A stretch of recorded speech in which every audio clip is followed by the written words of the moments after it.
Hi, everyone. This is Cindy with Energized Living Today, and Ferris is here. Hi, guys. And Andrew is here. Hello, everyone from Toronto. Sunny. and I'm here. And Lavella is here. And Lavella is the sixth angel. And I'm starting to hear the name of the seventh angel. And I don't have it all together, everybody, but I pretty much know the ending. And I am told that that we are going to get an abundance of tools, starting with the one that we're going to be doing today. So we're going to have meditations and tools to help us along the way to help dispel each of these storms. And I was also told that we were already given the answers along the way. I'll explain all that. I don't know if I'm going to get into all that today or Sunday, probably Sunday, because there's missing pieces still. What do you think, Ferris? He's already heard all this. Let's just play it by ear. It may come to you. Okay. You might want to give us an appetizer today for Sunday. Yeah.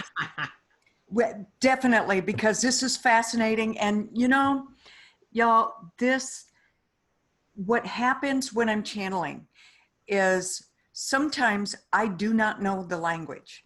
I don't know what I'm hearing, and I try to fight. And that is evident from Sunday when I was trying to choose a word that I understood instead of saying the word that I was being given. And I found out that that word was Yiddish, and we're going to talk about that in just a little bit because it has everything to do with everything that's gone on. You know, I'm still learning. I'm still learning how to do this. And here's what I now understand. I don't always hear everything properly because this is the first time that I am channeling out loud all of these angels. Remember, I'm being introduced to them just before you are. I mean, you know, Lavella, she actually came through this morning, and I contacted Andrew first and just said, could you look this up? Because that's the name that just came through for me. And I want to share this real quick because it's absolutely beautiful the way it came through. I'm out in my garden, and I'm watering my plants and pulling weeds and all that kind of stuff. And a leaf from my magnolia tree just kind of falls down in front of me, and it splits like this and looks like an angel wing. And then I swear right across it, I heard, or I saw almost like somebody was writing Luvella. That name actually means love, which is what Andrew found. And Andrew, it also is an Indian name that means gentle spirit. The number associated with the name is number 22. And what were we told on Sunday? We were told the number 222 and my sisters, as I understood, were my sisters. So I was assuming that the next, you know, the last three are all have female energy, but we'll see with time. That's how I understood it. But as I keep trying to wrestle with what they're giving me and put it into my own understanding, sometimes that just doesn't happen until I get quiet and really have an opportunity to meditate. But before we get started, before we get into everything today, I want to start with Donna, because Donna, she lost her little puppy, and Andrew read the post. Would you go ahead and do that, Andrew? Yeah, this is on Donna's wall. It is with great sadness that I announced that my little Chico, aged 14, crossed the Rainbow Bridge. Chico sustained a deadly scorpion bite. Chico was a little rescue that brought immense love and life. Godspeed, little one. There's a picture of her Chico. What a It's so cutie cute. pie. All right, you want to go ahead and just key your name in there so everybody knows who to look for when they go there, and send her love and light. And let's just take a moment, everybody. I now understand why the prayer wave is so important for each of us. It is what exists in the divide. Division separates people. The prayer wave brings us together. So focus on that wave, understanding that it brings us all together if we so choose. Take a nice deep breath in.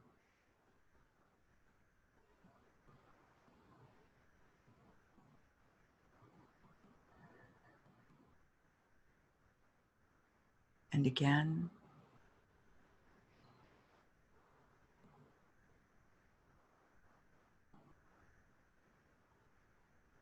And now let's just envision little Chico, that beautiful little puppy, and hold your hands like this, as if you're holding this little beautiful puppy. And just lean forward into the prayer wave and just release little Chico. And now do the same with Donna. Just release Donna next to her little puppy and just release her, allowing her to float back. And that prayer wave, that beautiful love and joy and energy, that healing light flows over her.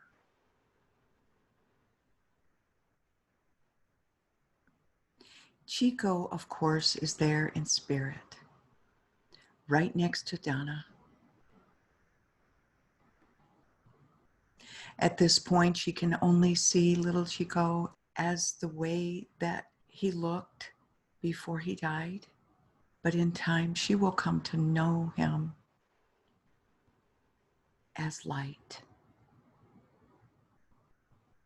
And in the prayer wave, they can always be together. In the World Viewing Center, they can always be together.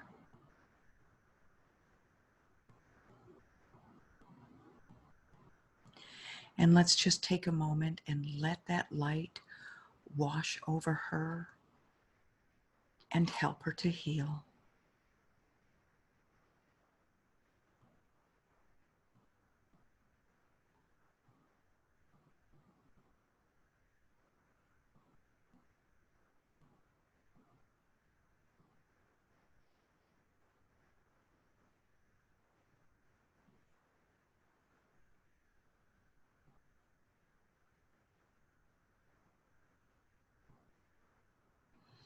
I thank you, universe.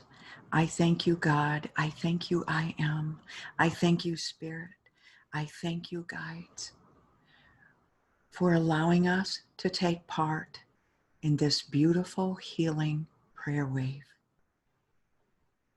Let this prayer wave continue to travel around the world at great speed, because now it is needed more than ever.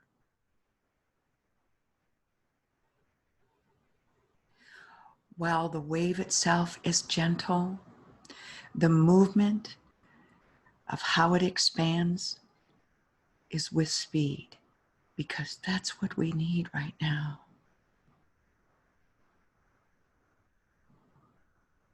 If there is anyone in your life or yourself that needs prayer,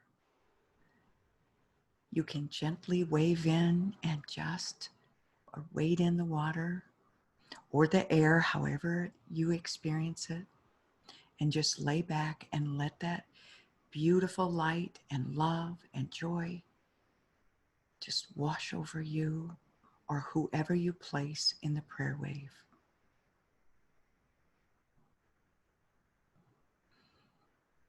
And let's just take a moment for them or for you and let that wash over.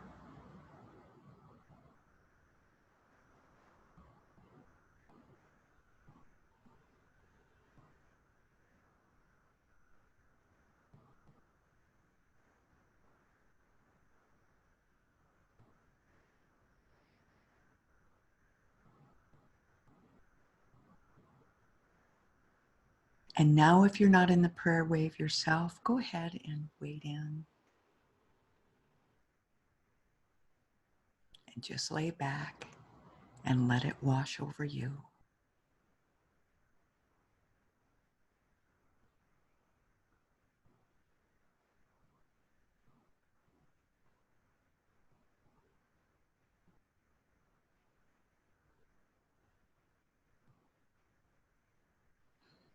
And with gratitude, we say thank you, thank you, thank you. And so it is.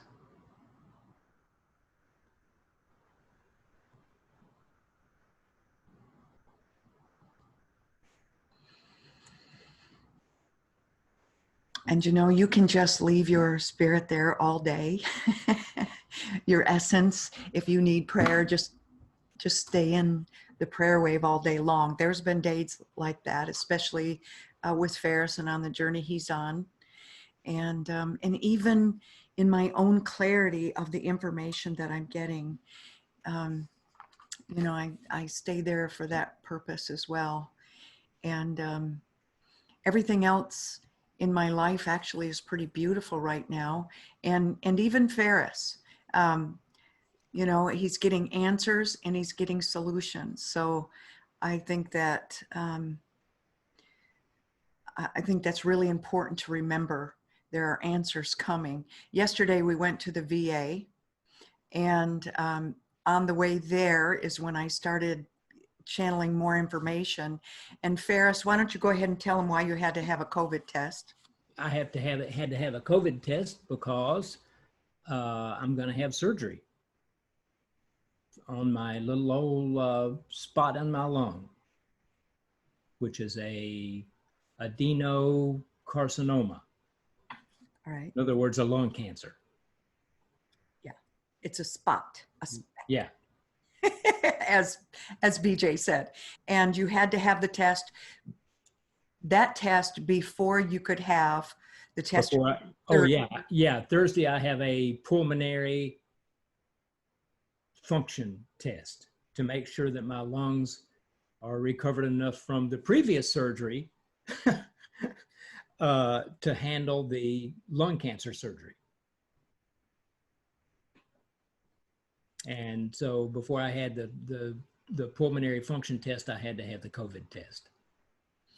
And I had to have the test as well, or at least we felt like it was a good idea. It's just a precaution. Is there anything else that you want to say, Ferris? Just remember, when we ask questions, let's leave the personal questions at home. And please, if you have a question that you want to ask, please use the raise your hand function, because I keep my screen set to speaker view, which means I see Cindy. I don't see everybody else. And if you unmute yourself before it's time for you to talk, it takes the screen away from her on the recording. Does that make sense? Yeah, that's when you see a blank screen. Yeah. Especially if somebody's on the phone and they don't. Yeah, or if you don't have your camera on. Very good. Yeah, yeah. So, okay. And we don't know how long it'll take. My results should be back sometime tomorrow. Cindy's could take a week. Yeah. Because we had to get them at 2 different places. Yeah, there's a lot of cases here in Williamson County. It's one of the worst areas right now, they say. So their hospital is almost capacity. Is that right, Ferris? Yeah. Okay. Yes. They're hurting. And what is that? I said they're hurting. Yeah, they're hurting a lot. And let me see, Arizona over 11. The reason, Karen, that mine will be shorter is because mine was done as a patient at the VA. Yeah, and he's okay, because he has to have that information before he can go in on Thursday. So he'll get the information quicker. And I don't have any symptoms or anything. There's no reason to believe that I have anything, but it's a precaution. But on the way, we started talking about Sunday, and I had a lot of questions and a lot of things I didn't understand. Words, like I said, that I tried to say and I was tripping over the words because I was hearing one thing, but to me it's what I was trying to believe that it meant. And then playing with prejudice, playing with judgment, how do you play with those things? And I started asking that question. Well, all of a sudden I see a Rubik's Cube in front of me, and I thought that was kind of strange. And then I saw Kenner, and Kenner, I just saw him standing in front of me, and I watched him step to the side, and there were two bridges standing in back of him. And the bridges were made out of concrete, and they were really pretty, very beautiful, ornate, colorful. But in between, there's an arc like this on the bridge, and then there's a part that kind of goes straight across like this underneath that. It's all one piece of cement, but there's a cutout in it like this. And in that cutout, all these Rubik cubes were floating in there. And I thought, what is this? What are the Rubik's Cube there? And I was telling Ferris about it, and we didn't know. And then I started, I was told to pick up one and start asking it questions. And the first thing I was told was to identify a prejudice that I have or a judgment that I have. And I was able to do that pretty darn fast. I just had to look at our politics today. it was pretty quick. and I was asked, what color was it? So what color? And I saw the color red. And that's why I decided to wear a red shirt today, because I saw red, because I see red. Red can represent anger, but it can also be power. It can be, fiery, something that's fiery. So it can mean a lot of different things. Strength. It also means strength. So there's a lot of meanings for red.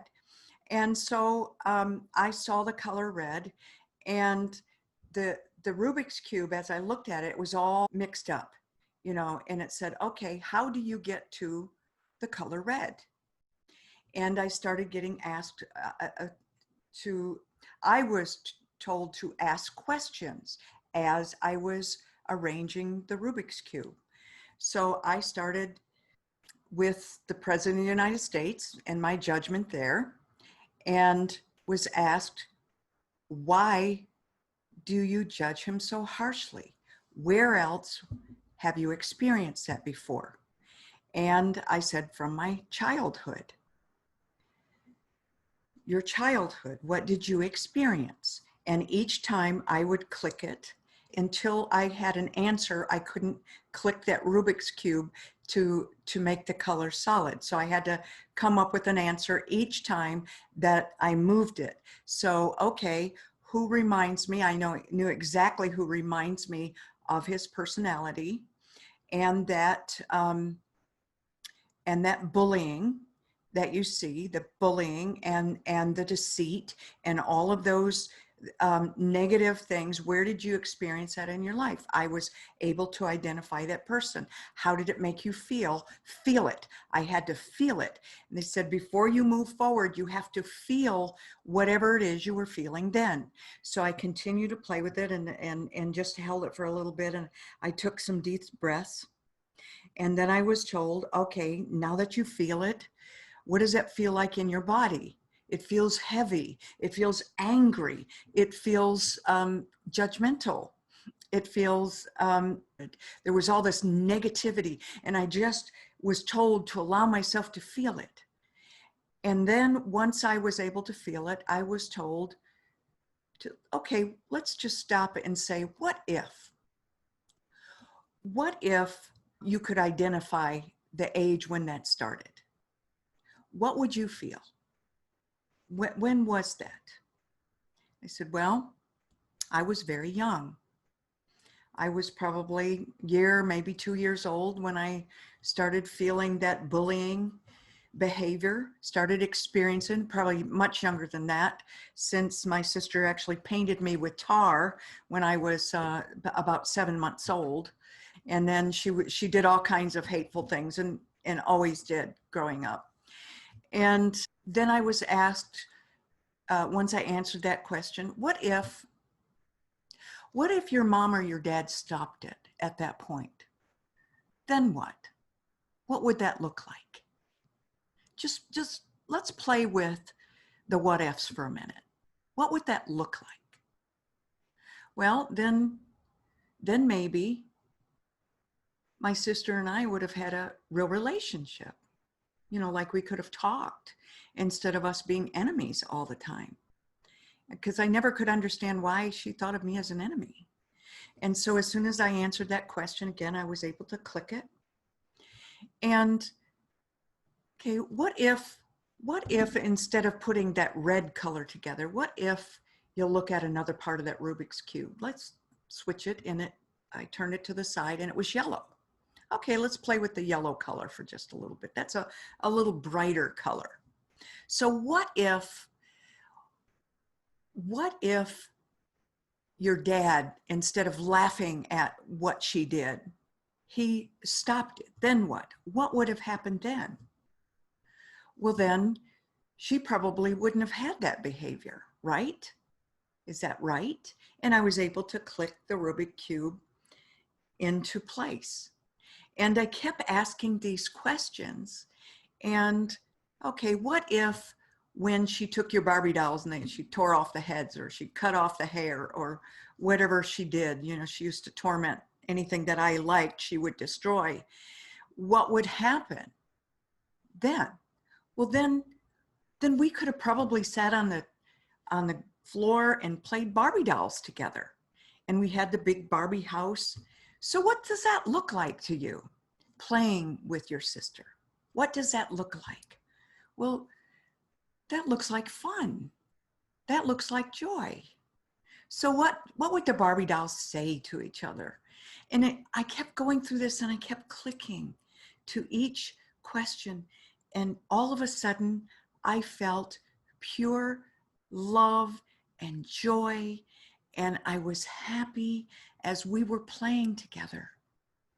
And everything changed between us.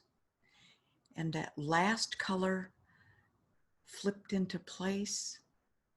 And I looked around the cube and everything matched up. And I was able to let go of that judgment and that prejudice.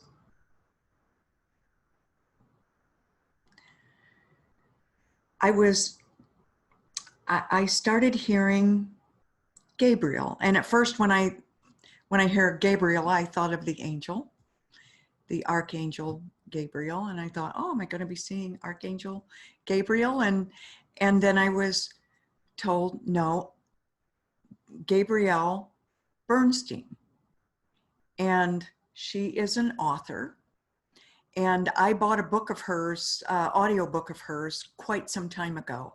And I wanted to listen to it, but I was told not to listen to anything, anybody's videos, anybody else that's channeling information. Yes, Hay House author. And so I was told not to listen to it.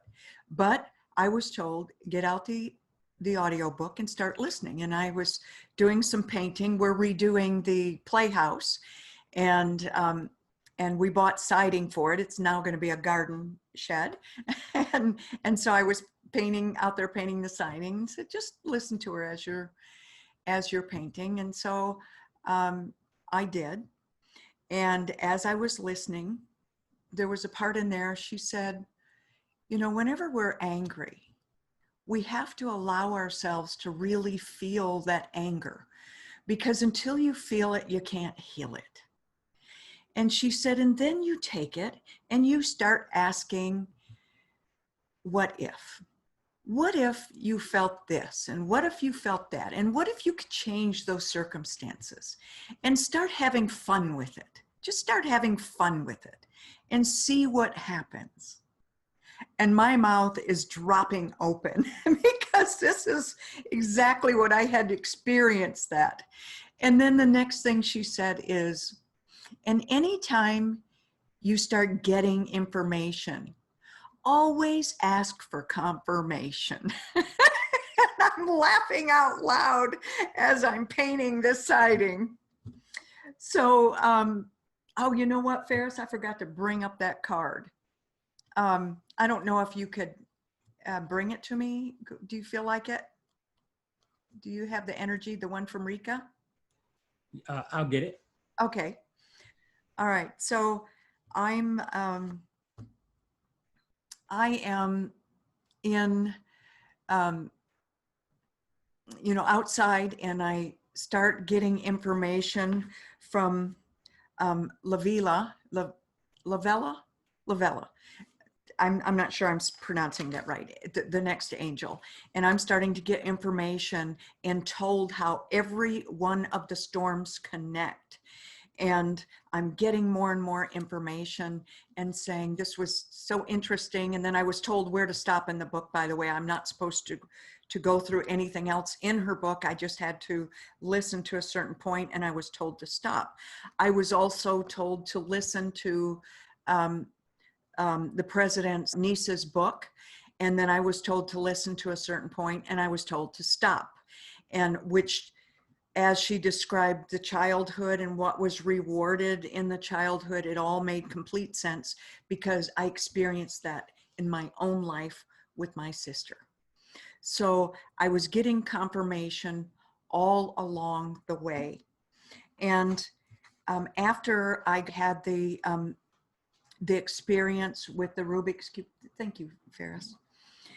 And I walked in the hallway, and I have my altar in the hallway in the foyer, and I was just walking past it, and one of the doors opened, and I was drawn to it. So I went over to it, and I thought, am I supposed to look in there for some reason? And I opened it up, and I keep my oracle cards in there. And there's some that I've been looking at, and I've been meaning to look at for a long time, from Rika. And I've never looked at them, and it was when she was still doing Access. And, now she does something different. But this was a program that she put together. And I picked up 3 different oracle cards. In fact, they're still sitting here. Let me just, these 3 different, I'm sure that some of you have these cards here. I can do it, with Louise Hay, and then Archangel Raphael, and I saw that one, and I kept picking them up. But when I picked up Secrets of the Universe, it felt warm to the touch. Does anybody else ever experience that? And it felt warm, and I knew that whatever I was supposed to read was in here. So I opened it up, and I just read the top card, and it didn't really apply to anything. And I was told to shuffle. So I start shuffling, and immediately one flies out. And this is the card. It says, everything you judge or conclude, you are out of alignment with the universe. And on the other side, it says, every molecule in the entire universe functions from question. I just get goosebumps. And remember, as long as I was judging the situation, I could not align the Rubik's Cube. What Gabrielle says, or said in her audio, what I was told is to play with questions. And, you look at the questions and then look at them from another side, just like I was told to look at different sides of that Rubik Cube, look at different colors, not just the one that I saw and what that color meant to me, which was anger. I kept switching around and looking at all the different colors so I could see it from different points of view. And when I turned it over, I asked what if questions, and it changed the relationship that I had with my sister, which was both my brother and I, we were terrorized all of our young life. And when I first started seeing some of the things on the campaign trail of what the president was doing while he was campaigning, I immediately was turned off because I was raised with that behavior. I don't want to see that. You know, I know what that's like. And when I listened to the very beginning of that book, and again, I was told I didn't have to listen to anymore if I didn't want to, she described exactly what I experienced as a child. And then I was led down this path of understanding. Joan says in Sanskrit, it is said, one cannot judge anything in the world. You do not understand why a thing happens. There is always purpose behind it. There is purpose, and there is also, and this is where some people, in fact, I've had people blast me before that, oh, there is no darkest, you can't focus on the dark. And I am told, in order to heal the dark, you have to understand that it's there. That doesn't mean you go in there. Remember when I was channeling Ashia this weekend, she has to be a dragon. She has to have thick skin in order to go down into the chasm of the division, where judgment, where the dark side of judgment, prejudice, and rebellion lives, where it exists. It's the darkest side, and she has to have a thick skin. And she didn't take me there. She showed me visions of it. And so for us to just think there is light only and to never focus or never acknowledge its existence is to be willfully ignorant. Remember, the first thing that I saw when I was shown the ash bridge, though, is I saw a pinpoint of light. It was one of the first things that I saw. I saw this horrible ash bridge, and then I saw that pinpoint of light. And that pinpoint of light is love. It's hope. It's the gift of the divine. It's the I am presence, and it always exists. And we have to acknowledge it. And anyone who's in the dark, if they see that little pinprick of hope, of love, then they can come out of there. And we have to show them the light. But doesn't that mean that we have to go at least acknowledge that darkness if we're going to bring them to the light? If we never acknowledge, we can't bring them out. So what else is there? It's like the symbol, yeah, yes, of yin and yang. Exactly. There's that pinpoint. And I saw that with the ash bridge. And I never saw the ash bridge like other people see it. And she showed me, it's very busy. It really unnerves me.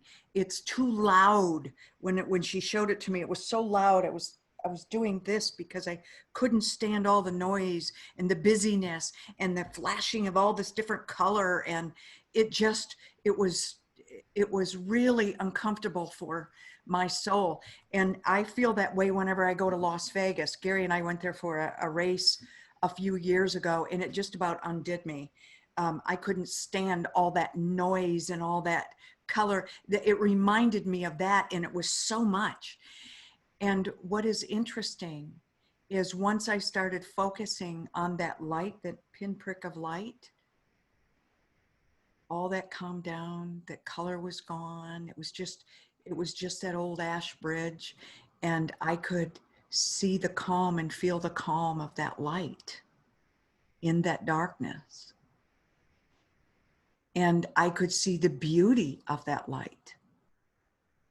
But if we're going to help someone else, we have to be able to take them, or at least show them that light. And then Ashia and Lavella and whoever the third angel is, they can take them from the darkness to the light We can only show them the light, but we cannot take them there. They have to willingly be able to go to the light. Is this making sense? It occurred to me, Cindy, that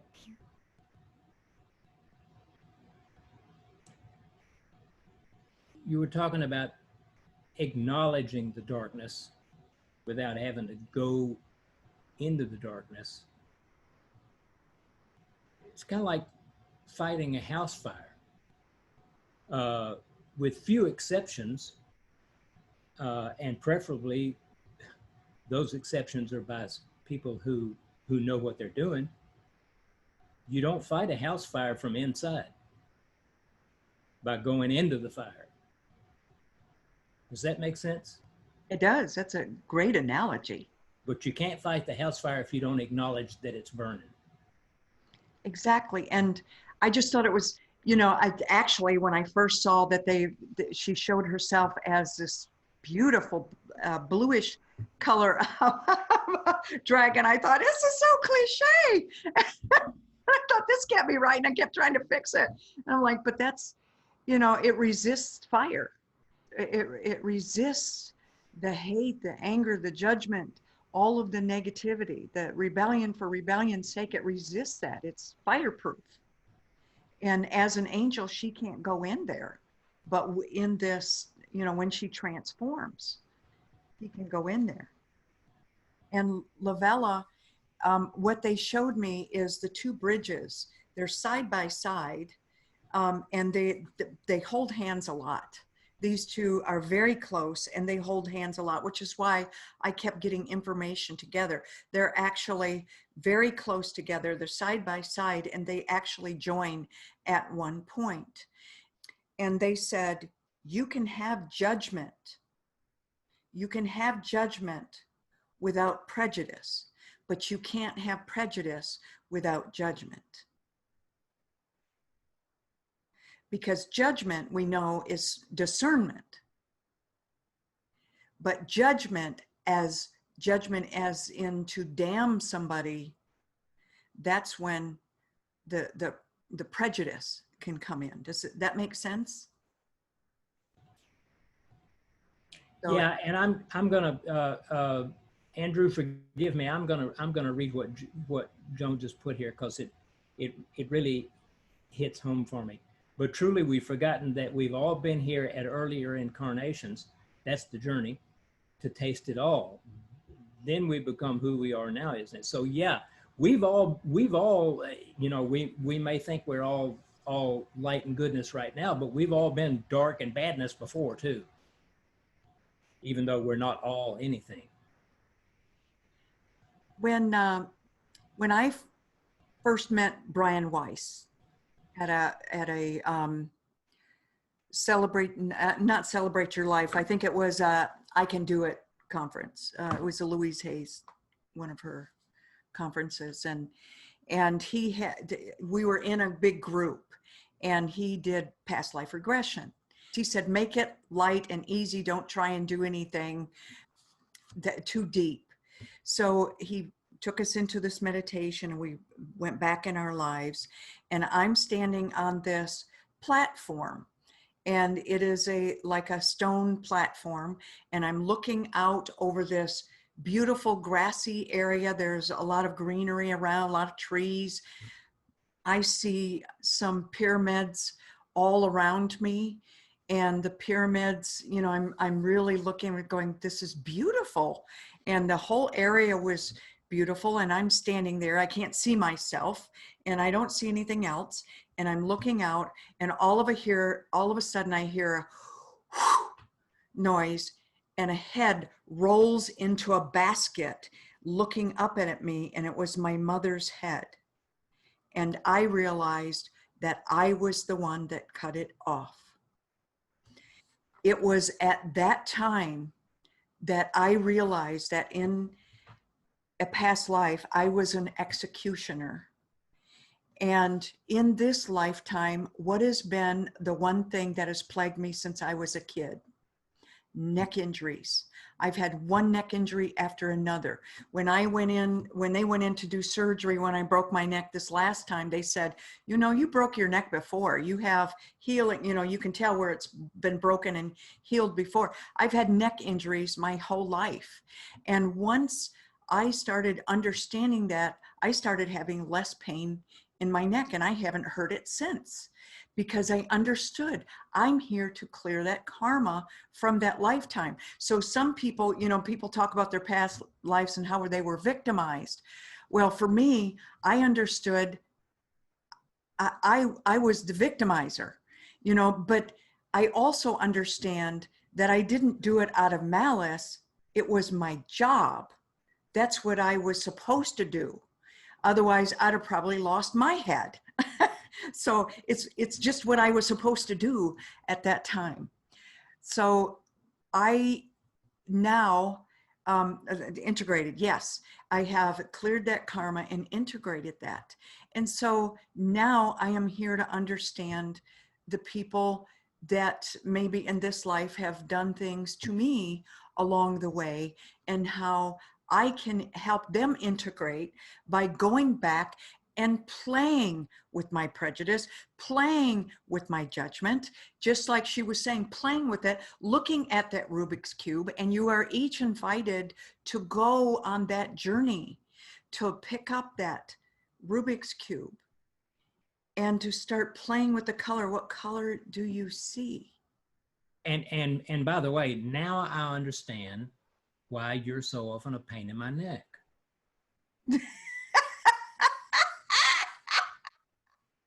Thank you. Okay, yeah, I saw Mary clapping her hands. Okay, does everybody feel that way? Ha ha ha. Ferris, now you're a pain in my neck. You're the only pain I have. Oh, that's too funny. And the other thing that yeah, Mary said it's a double-edged sword. Oh God. Yes, it is. You guys are so funny. One thing that I want to talk about before we get into this, because it really feels like it's important to bring up. I kept hearing, before I started channeling Ashia, I kept hearing Lakayam. Lakayam, it's not for life, I think it's to life. And I was thinking it meant celebrate life. I couldn't remember. And then I would hear, if I were a rich man, la la la la la la la la la la la la la la. So I was, Fiddler on the Roof kept playing really loud in my head. And usually there's meaning behind that whenever I start experiencing songs and they stay with me. But I kept hearing Lakayam, Lakayam, Lakayam. And I didn't realize that it meant life. Lakayam means life. And Ashia, when we looked up her name, means life. Lavella, when I looked up her name, it means gentle spirit. I think it was Andrew said that it also represents, Ashia means, represents the number 2 and the number 7, which I'm not surprised because everything seems to say 7 wherever we go, all the names. But Lavella is the number 22. And during the call, Ashia brought up 222, which represents 2022. And that's when all of this darkness that we are now experiencing, not only in our country, but others, that's when it's going to begin to really heal. That's when we're going to start seeing the light. And that was made really clear to me. The other thing that happened during the call, as I said, I would hear words, and you hear me trying to interpret a word, and I want to say it my way, and which I wanted to say descend, and she was telling me something else, and I couldn't get it because I'm not familiar with the word. And today, when I was channeling this information, I'm hearing loud again, Lakayam, Lakayam, if I were a rich man, la la la la la la la, and it's getting louder, and I'm going, okay, what am I supposed to know here? And I was told, go back and listen to the word, and so I did. And here is the word. And Ferris, can you tell me again how to say this? You probably need to see it. I was trying to say descend, and Ferris, you got on mute. It's Dybbuk. Dybbuk. Dybbuk. Dybbuk? Yes. Okay, Dybbuk. And so I'm trying to say descend, and they're telling me something else, and it comes out all mumble jumble as I'm getting what Ashia says. So if anybody looks that up. It's Yiddish. It means a malicious spirit from someone who's already departed, but that's attached themselves to someone who's living. And that just, she wanted us to understand that that happens. So if you look up the word, and you'll hear as you look at the video, you will see me fighting with the word, because I'm Cindy, the person, as it's channeling through me. Sometimes I'm trying to fix stuff because I don't understand it. I'm trying to say it in my language, but this is exactly what it means here. A malevolent spirit of a dead person that enters and controls a living body until exorcised. And I have never heard this word. I've never seen anything about it. And as soon as I found the meaning to it, the song went away. And I don't speak Yiddish. I don't know anything about Yiddish. And here's this word that I did not understand, that I was trying to fight with while I was channeling, because I couldn't understand what this is. And so what we're being told is that sometimes when people, and I'm going to go ahead and describe this before we go through this exercise. Each of the storms that we are given, there are 7 storms. And I'm going to bring them up so I can go in the order here. We're given the storms: envy, willful ignorance, deceit, division, prejudice, judgment, rebellion, especially rebellion for rebellion's sake. It's actually, all of this happens in reverse order. From the crown, just like if you're doing, chakra, it goes like this. It doesn't go like this, it goes like this. So it starts from here, from our innocence. Because rebellion, as I was told, rebellion is how we become independent from our parents. We rebel against them. I'm seeing Katie do that now as she's rebelling from help, even at just 4.5 months from her mom. She wants her mom when she wants her, but when she wants to be independent, she pulls the bottle away from her. She's rebelling. And you see this, and that's how we gain. It's innocent. It's very innocent. And so when we start off, we rebel, and it is innocent. It's our way of gaining our independence. But what happens if that's rewarded? Your reward behavior you want repeated. Sometimes that rebellion, if rewarded, then it gets a little darker as time goes along. Judgment. We start using judgment. Oh, I better be careful as I'm walking around the coffee table or the couch, because you know, I could fall and hurt. It only takes once for you to understand that you could fall and get hurt. So they, you know, the child, they got a judge between the coffee table and the couch, you know, trying to walk over there. Well, they don't have good judgment yet, but they're trying, they're working on judgment that is very innocent for us to judge, to discern. It's very innocent at that time. Then that starts getting rewarded. Our rebellion gets rewarded, our judgment gets rewarded, and we start, our parents might giggle and laugh, and all of a sudden then comes in the prejudging, the judgment.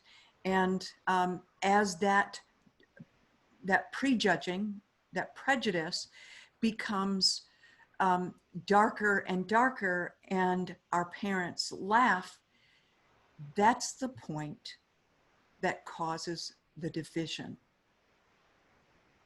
And the fourth storm is division. Now, there's always division. And as we were told by Kenner, you know, he builds bridges and we, you know, we burn them down and all of this. But when we start to descend into the darkness, we might pick up, if we are rewarded for bad behavior when we're little, then those dark entities, or a bad seed is the way I think. Do I have that right? Is that the way that Ashia referred to it, as a dark seed or something? I didn't think it was dark seed. I can't remember exactly. It seems like it was dark seed, or Maybe it was. yeah, maybe that's what it was. This dark seed. Well, we call in this dark energy from either our own previous lifetime or somebody else's. And that causes an even darker division. And that's when they start going down. And you can either, you know, there's that divide there that we can cross, or we can just be a little deceitful so that we can get the candy that we want, you know. I hurt my knee. Can you get me a candy that would make it feel better, you know? And it can still be kind of innocent. We all get deceitful at times to get our way, but it's not dark.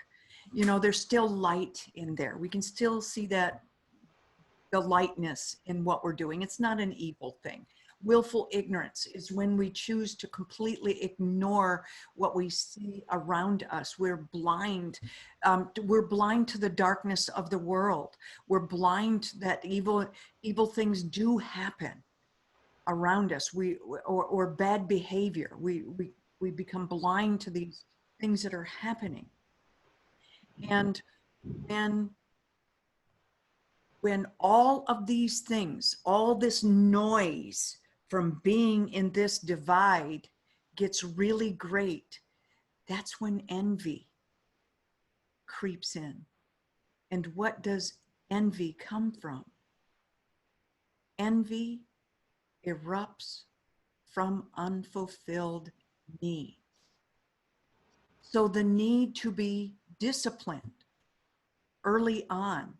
You know, now don't do that to your sister, or don't do that to your brother, or don't, you know, when that unfulfilled need of good parenting happens in the rebellion, the judgment and the prejudice, when we're learning about these things early on, it causes that divide, and we get to either go up over that bridge and we learn as we go, and we stay on the lighter side of that, or we can call in that feeling, that negative feeling inside can call in darkness from elsewhere, and you start to descend into that divide.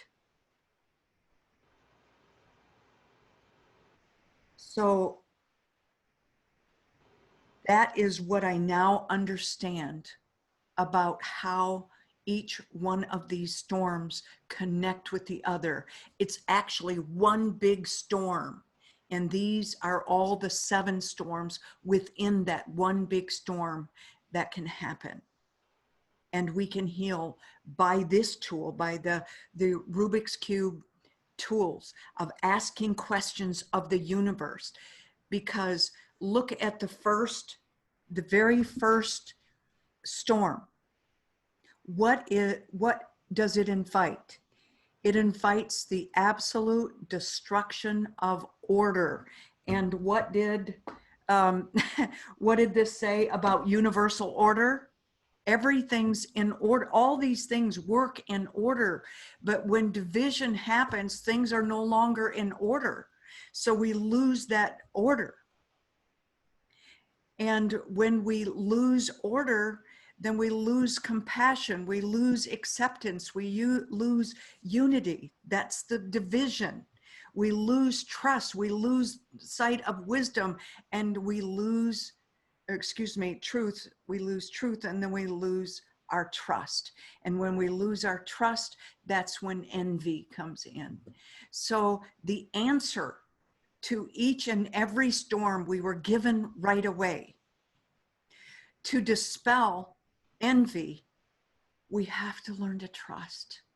To dispel willful ignorance, we have to look at the wisdom, the divine wisdom of the universe, our own wisdom of the things that we've experienced in our life. To learn truth, to dispel deceit, we have to look at universal truths. To end the division, we have to learn unity. That's why we have been brought together as a community, to be united. To learn how to dispel prejudice, we have to learn acceptance. Not tolerance, acceptance. Loving people right where they are. To dispel judgment, we have to have compassion. And to dispel rebellion, we have to understand there is universal order. I did not know the perfection of what I was being shown when I started this whole thing. Because see, I've never thought there was a hell or a purgatory like I was told in the Catholic Church. And other Catholics, you were told the same thing? Yes? Anybody else? I've got you. Okay, yeah. I can see you all. I've got you in the recording. Yes, we were told there was a purgatory, there's hell. The hell we create. We create our own hell.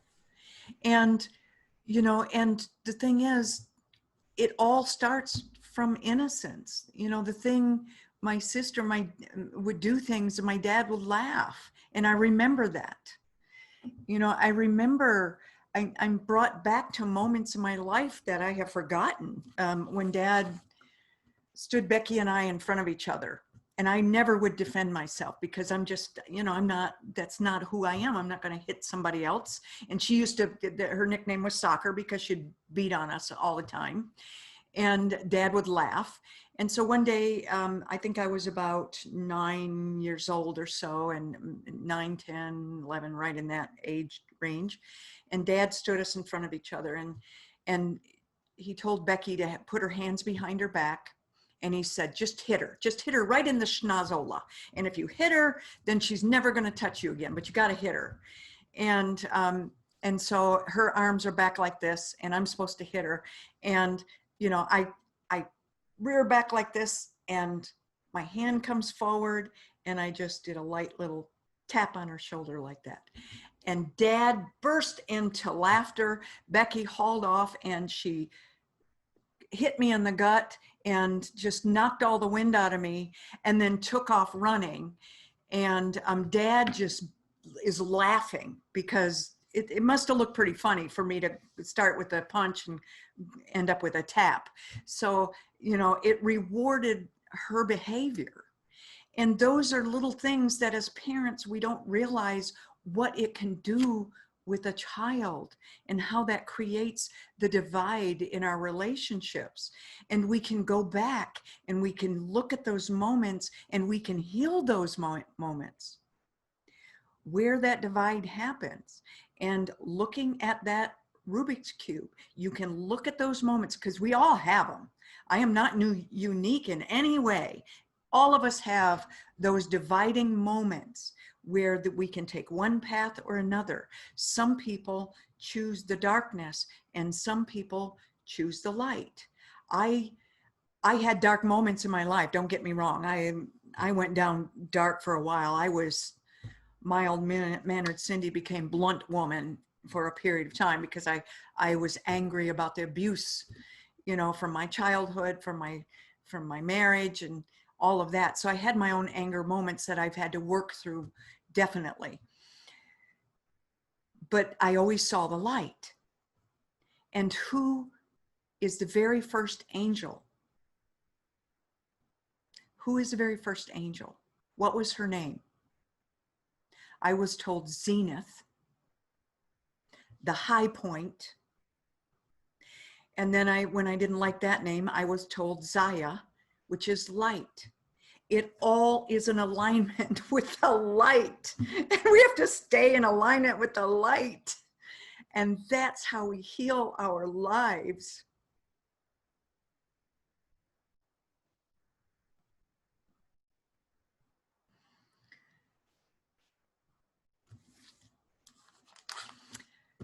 I am so humbled by this journey and this deep wisdom. And I still have more to learn. And from here, I still don't know who the angel is, the angel's name for rebellion. I don't know that angel. And if they will come through or if we're going to be hearing from, you know, I don't know who we're going to hear from next. But I am told that from now on, we're going to be getting more meditations and exercises just like this one that were given for the Rubik's Cube. And so before we go into that, I want to see if anybody has any further wisdom or insight or even questions from Sunday.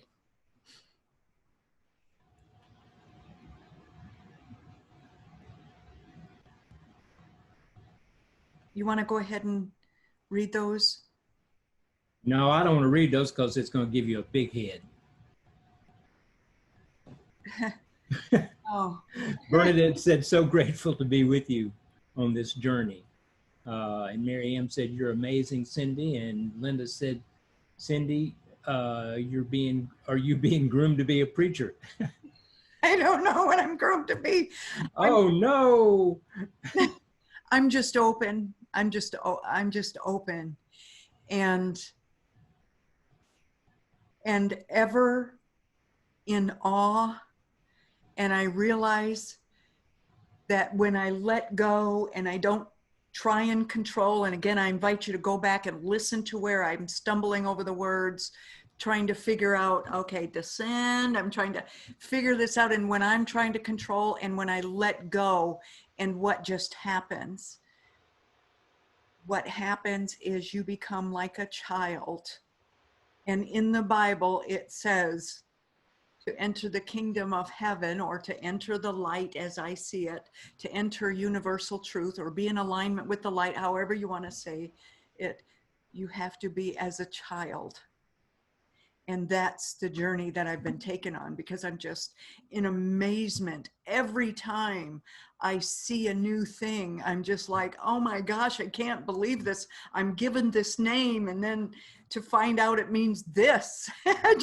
I've been amazed the whole journey of this. So we are being asked to be as a child again and to go back in our innocence to the time when we first started rebelling because we wanted our independence, but not to rebel for destruction, but to rebel for our independence. because we are independent beings. We are one with God, yes, but we are each independent, and we are each asked to go out into the world in a way that we can be of service to others. And some people are going to paint, and some people are going to carve. And Terrence on, he did this beautiful weaving that he did which was just gorgeous, you know, and you know, he whittles, right? Is that right, Taryn? You whittle things. Just, you know, you were being called to do that in your life. Whoa. Wow, did you hear that?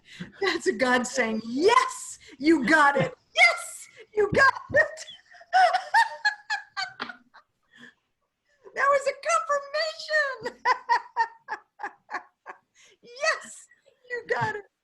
And that's what I'm hearing. We're each being called as individuals. That first time that we were rebellious, that we wanted to do it ourselves, we wanted to hold our own boppy, or we wanted our blanket, or we didn't want them to help us walk, we wanted to do it ourselves, was all innocent, so we could experience our own independence from our parents. And when things go wrong, it's after that point. So let's come back to being that child and understanding that rebellion, that it can be a good thing, not a bad thing. We all still experience it in our lives. You know, I remember when I first came to Nashville, and there was this talk about prejudice or prejudging. I was in a Shoney's restaurant, and there was this lady, she was an Asian woman, and I didn't know how to get back to my hotel, and I was here recording an album at the time, or doing some test recordings for a music contract. And so I saw this woman, and I said, how do I get back to my hotel? And she said, well, y'all know where that out is.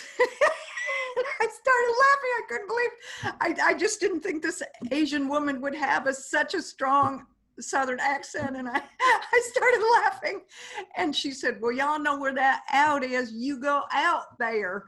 And it was really strong Southern accent. And so where the out was, instead of going out where the out was, I went out the in, as just a little act of rebellion.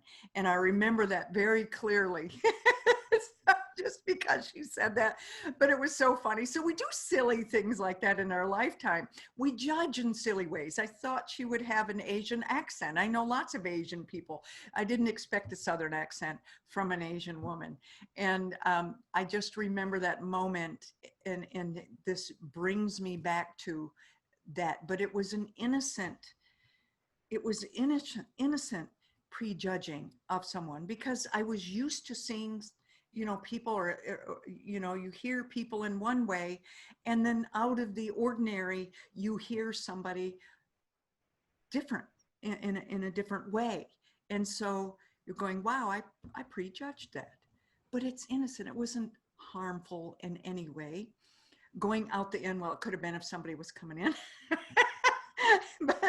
but you know, little acts of rebellion where it's not to hurt. When the intent is to hurt, when the intent is to deceive, when the intent is to divide, then is the problem. That's where the problems come. So what else did they say? I didn't have my glasses on, Ferris or Andrew, whoever. Andrew's not feeling good, so he signed out. Okay. Sandy Wonder said, I have goosebumps as you share. Numbers are significant. 7/22 is my birthday. 2/22 is my wedding anniversary date. 22 always is significant in my life since 2005. I've been drawn to the work of the same people you've mentioned today too. Mary said, much of this has been stuffed down in order to protect ourselves from the pain and dark energies. We're being called to look deep within ourselves to find cause and heal ourselves, to find the universal truths within, which we already know. I'm going backwards on Joan's comments here. We came to the light, came from the light into life. We are the light that nourishes breath of life. So says Sanskrit. Yeah. And yes, to understanding unity at this time. Unity leads to liberty. Freedom leads to unity. Got to think about that one. And Joan said, it's interesting how the number 7 is repeated constantly throughout the awareness and consciousness levels and lines of our Earth trajectory. Easy for me to say. Talking about the Dybbuk, she said she knows someone whose child attracted such a being. Of course, there are people here who can release them back to the light. And yeah, and Joan said, absolutely, as we are, as individuals, we are a microcosm of the macrocosm. absolutely. And you know, we talk about oneness and I am presence, and we forget we are also individuals. And that's what this is teaching us. Don't forget that you are also an individual that's being called to a purpose in your life, whatever that happens to be. You know, I see Sarah, my granddaughter. She is the best mom. I wish that I had her as a mom. She is the best mom. She is good. She is. She's amazing. I was not a good mom. Of course, I was way too young to be a mom. I was only 16 when I became a mom. But still, I see her, and she amazes me at what kind of a mom she is, and the patience that she has, and things that I never had. She's so cool. And this is her purpose. And she knows it's her purpose. And she knew that when she was young. You know, when I was a little kid, I knew I was going to be in some form of a public profile. I thought as an entertainer, that's what I always wanted to be. The next Shirley Temple when I grew up. That's what I always told everybody when I was a little kid. So, you know, I wanted that. So each of us, we're unique. We are unique in our own way.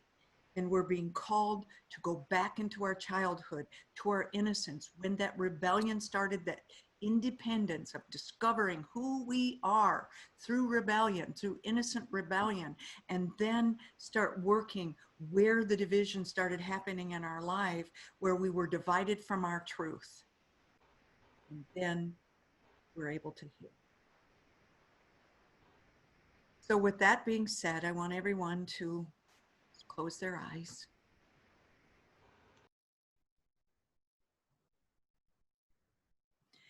And ground your feet.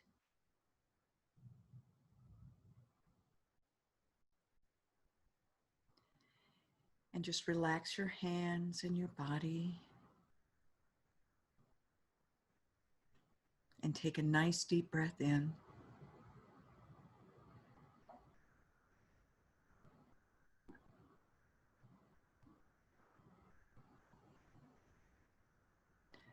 Breath is life. So breathe in life.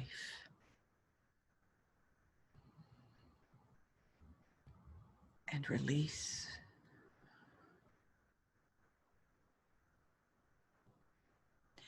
And another deep breath in.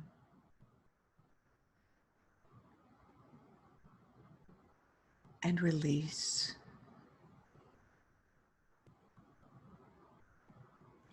And as we breathe in, we are transported to the world viewing center.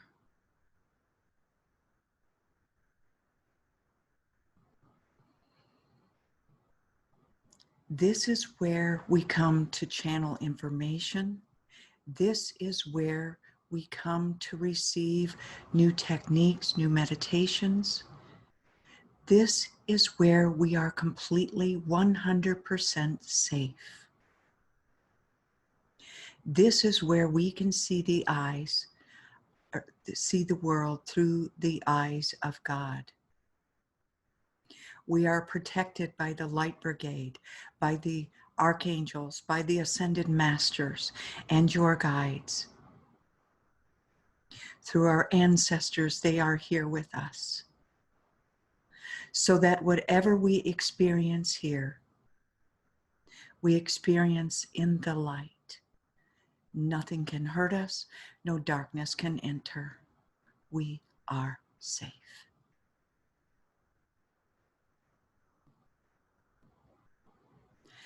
Go back to when you were a child, to the time when you wanted to exert your own independence and you started to rebel.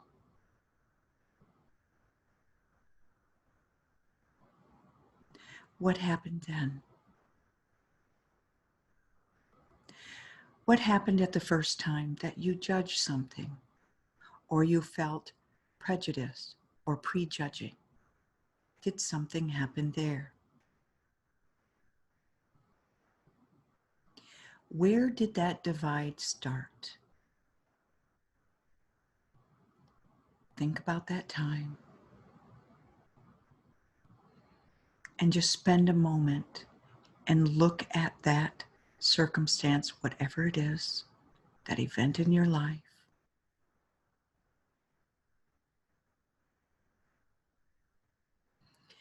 And now walk out onto the bridge of either prejudice or judgment, and just walk out onto that bridge, that Kenner belt, and pick up a Rubik's Cube.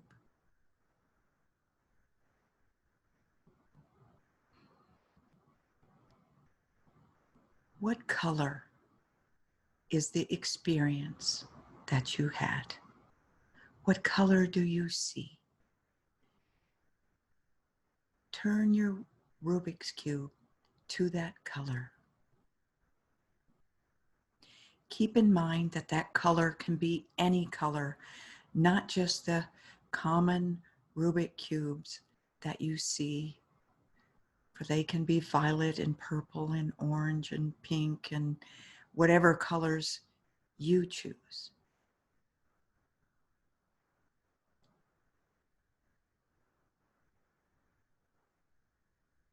Hold that Rubik cube in your hand, and you see that it starts to mix up. All the colors now start to mix up.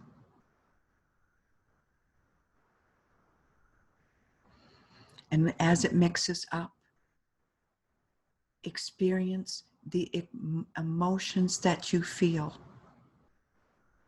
What do you feel from that experience that created that chasm, that division in your life? That division from your innocence.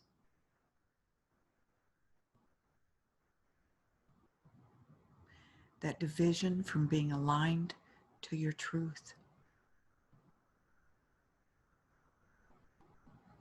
And sit with that for a moment.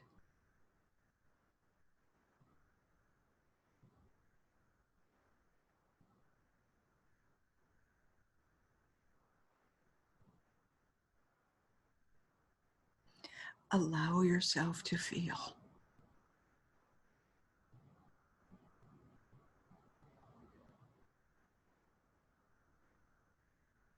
Allow yourself to feel.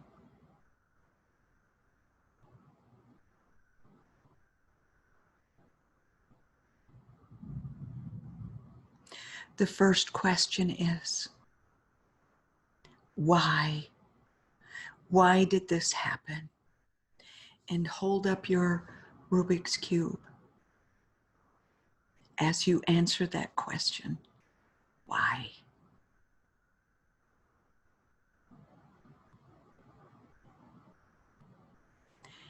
And click it into place. When was this? When? And as you answer that question, you can move that Rubik's Cube and click it into place.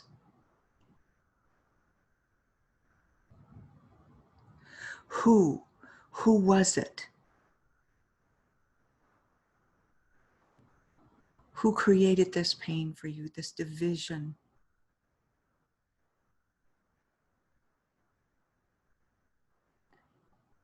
And click it into place.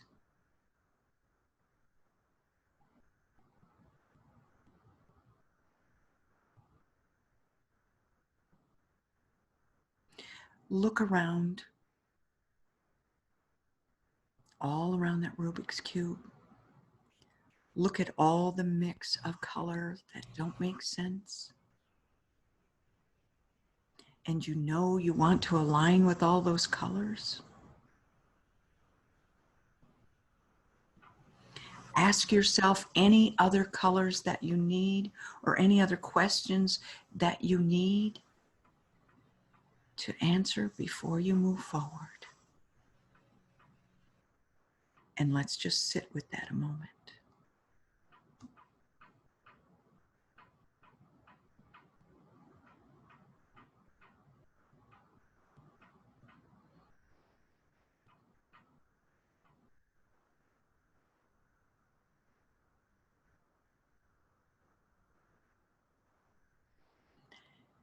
Now it's time to look at this differently. What if? What if instead of being angry, you looked at that circumstance a different way?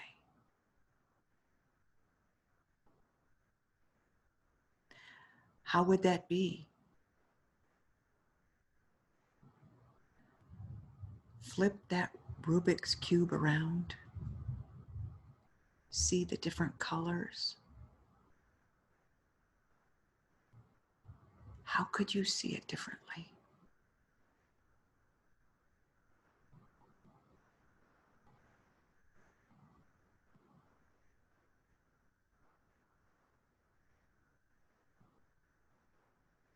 When you are ready, click it into place. And now you're noticing that there are more colors now that are aligned. And it's exciting because you know that things are starting to shift.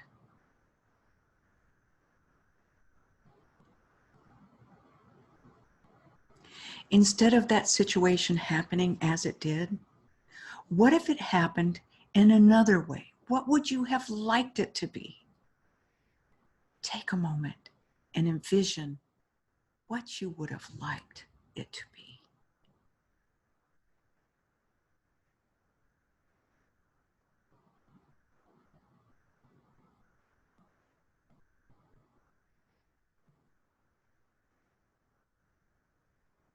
What does that feel like in your body? What does that feel like in your body, in your heart, in your mind? What color is it now? What does it smell like? What does it feel like? What does it sound like? Even what does it taste like? Bring in all of your senses. And as you get those questions answered, click, click, click,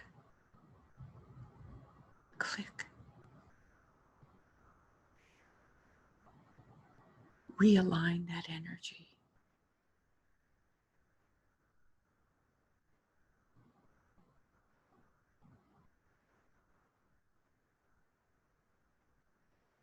And now we're going to just sit in silence.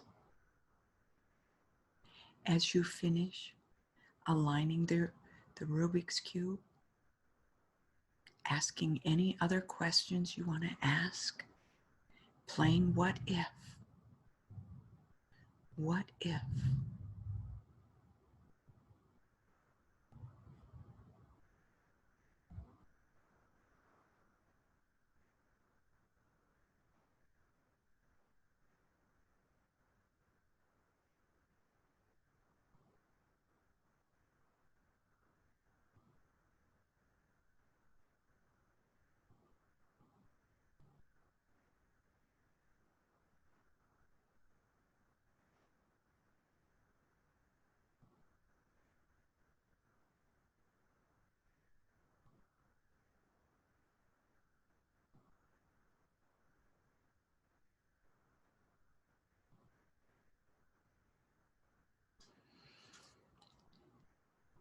And now replace any negative feelings that you have with feelings that you want. They can be joy, they can be elation, they can be excitement, they can be thrilling. What do you want to feel? What do you want to feel? Put that in place. See if it fits. If it does, click that Rubik's Cube again.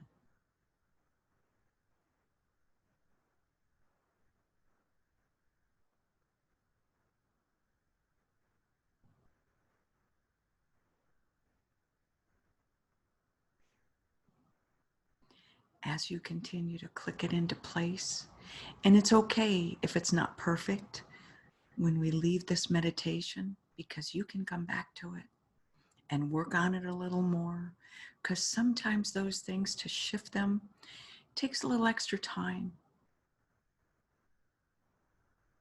And we have the time. We can do that.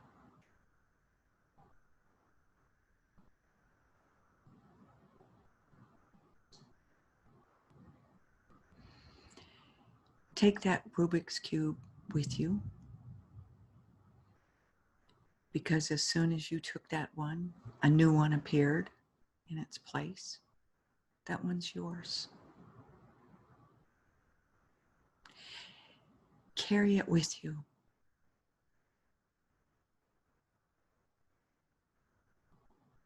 Notice when it's in alignment. You can look all around and you'll see all the different colors on the different side. They all match up. Everything's in a nice aligned way.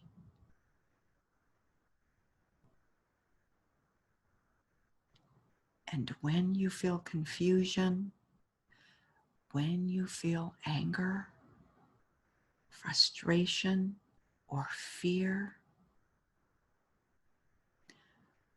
look at your cube and see if it's out of alignment.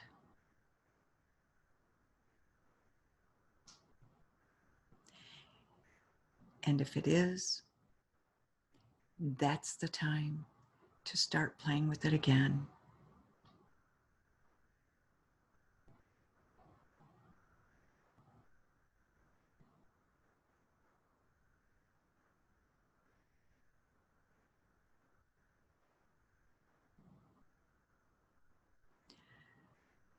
Now take a nice deep breath. And I have this wonderful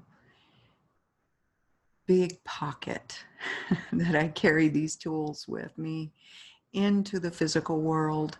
And I just put this divine pocket. I'm putting my Rubik's Cube in there, and you can do the same thing if you want, or a purse, and you can decide what that looks like. We're playing. So let's make this fun. I have a pocket that's endless, and I can put anything in it. And yet it's not bulging in any way. It's nice and flat against my body, but yet I can reach in there and get my nice big Rubik's Cube anytime I want. So where are you going to put yours? In a purse, in a suitcase, in a briefcase, in a backpack?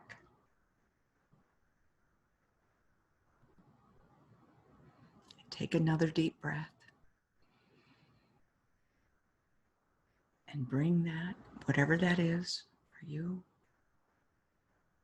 bring it with you as we leave the world viewing room. And a last deep breath as we land softly back into our bodies.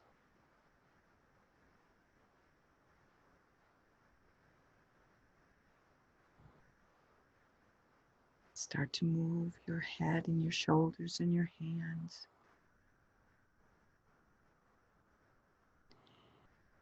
As we're back in this third dimension.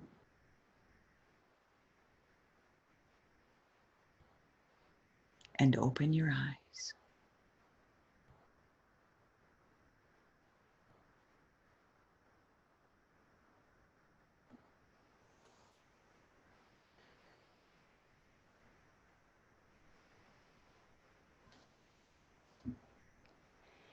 Is there there any questions? Does anybody have any questions or comments? And I know we're a little over time, but this was a big day.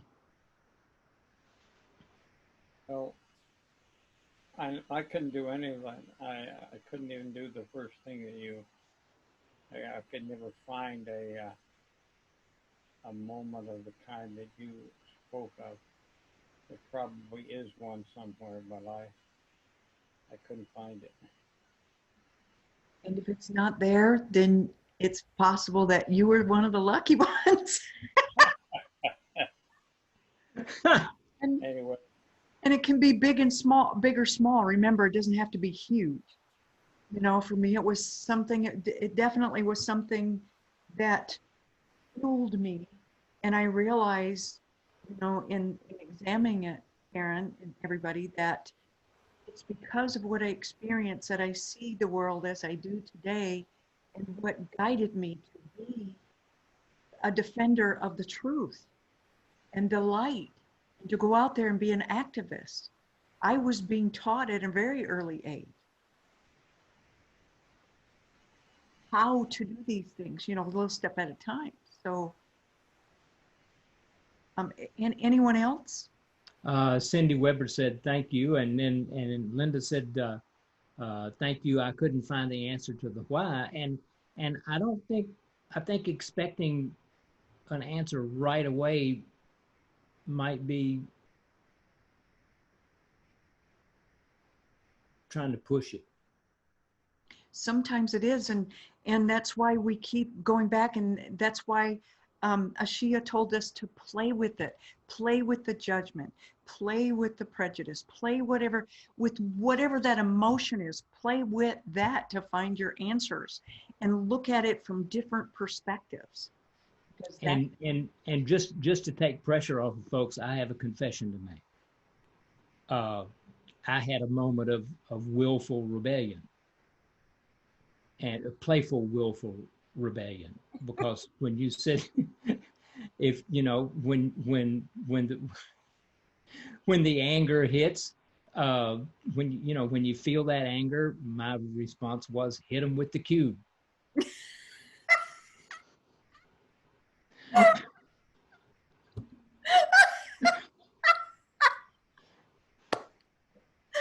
Okay, that was funny, everybody, right? We've got to put humor into these things. You know, we can't, it's very serious, and it is serious work, but what I'm being reminded again and again is we've got to have fun. We've got to be light. You know, I was watching this video last night, John Oliver, that I saw on all the conspiracy theories, and he goes through it, and I was going to post it in our Facebook page, and I didn't know if it was appropriate because, you know, he uses a lot of swear words and stuff. Well, shit. But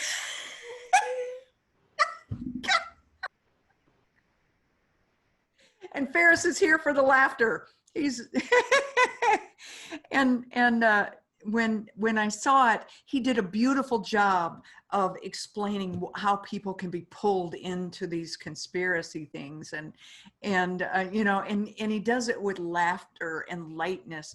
And you know, when we meet with these very heavy things that are going on in the world, we must take time to stop and laugh and experience things in new ways.